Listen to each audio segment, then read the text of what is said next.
पति के पास ना जॉब है ना प्रॉपर्टी है, तो अब वो खर्चा कैसे देगा अपनी पत्नी के लिए? क्योंकि कोर्ट में जब मेंटेनेंस का मुकदमा दायर किया जाता है, खर्चे का मुकदमा जब एक पत्नी के द्वारा दायर किया जाता है,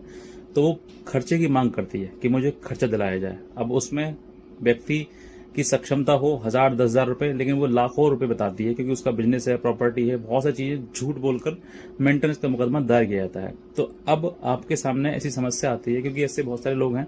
जो ये कमेंट में सवाल पूछते हैं कि सर हमारे पास तो कुछ है ही नहीं, ना प्रॉपर्टी है ना मेरे पास कोई जॉब है, तो मैं कैसे दे पाऊंगा?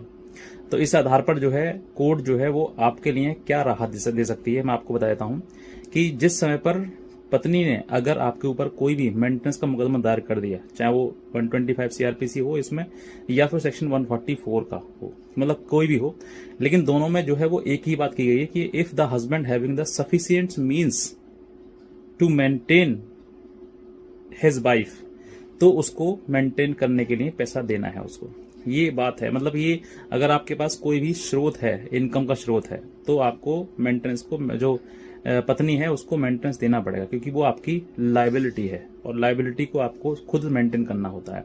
तो इसी प्रकार से अगर आपके ऊपर मेंटेनेंस केस कर दिया है तो आपको वो मेंटेनेंस कहीं ना कहीं देना पड़ेगा, क्योंकि कोर्ट जो है वो ये मान लेती है कि आप एक सक्षम हैं, यानी कि अगर पैसा नहीं है आपके पास, आप जॉब नहीं करते, प्रॉपर्टी नहीं करते, लेकिन फिर भी आपके पास एक स्वस्थ शरीर तो है,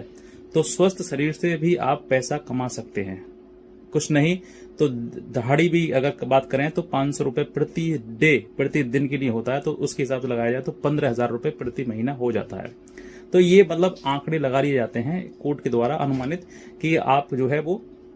कुछ ना तो 5,000 रुपए प्रति महीना अपने पत्नी के लिए दे ही सकते हैं। तो इसी आधार पर जो है आपको किसी न किसी प्रकार से, अगर आपने अपनी पत्नी को पत्नी मान लिया है, तो पत्नी के लिए आपको मेंटेनेंस देना पड़ जाएगा और कहीं ना कहीं आपके ऊपर बांध दिया जाएगा। अब इस आधार पर आप कोर्ट में जाएं या फिर ना जाएं, लेकिन कहीं ना कहीं आपको मेंटेनेंस का जो मुकदमा है आपके विरुद्ध निर्णित कर दिया जाएगा।